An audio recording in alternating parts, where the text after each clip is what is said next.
The man who died in my place. At 2:17 a.m., my phone rang.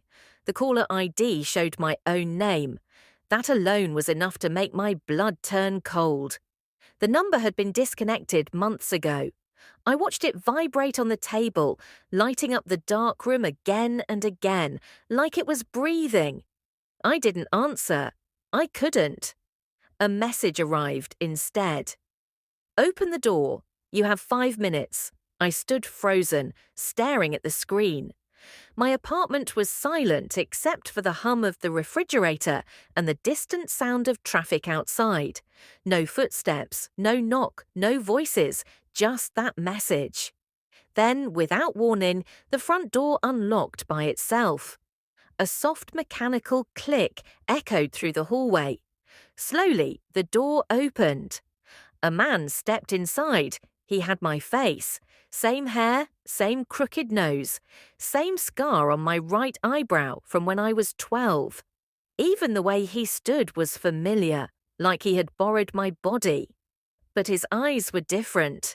They looked older, heavier, like someone who had already seen the end of everything. "I'm late," he said. "Now you have to live." My legs felt weak. "Who are you?" He looked at me with something between pity and desperation. "I'm you," he replied. "3 years from now." I wanted to laugh, to scream, to tell him to get out. But something deep inside me knew he was telling the truth. He sat down, breathing hard, like he had run a long way to get here. "You don't have much time. They're coming." "Who?" "The people who decide who gets to exist." He explained that in 3 years, the world was no longer run by governments. It was run by a system, an algorithm designed to predict human behavior with near-perfect accuracy. Crime, rebellion, financial collapse, everything could be predicted. And once something could be predicted, it could be controlled. I was one of the lead developers of that system. At first, it was supposed to save lives, he said. And it did. Millions. But then they realized something. If you can predict people, you can rank them. And if you can rank them, you can decide who is worth keeping. My stomach twisted. They created a list, he continued. A list of people whose existence caused more harm than benefit. People who would one day create instability. People who would become inconvenient. "And you were on that list?" I asked. He nodded slowly. "So will you be." Sirens wailed in the distance. "They found me," he whispered, "which means they found you too." I backed away. "Then what do we do?" "There's only one way out of this."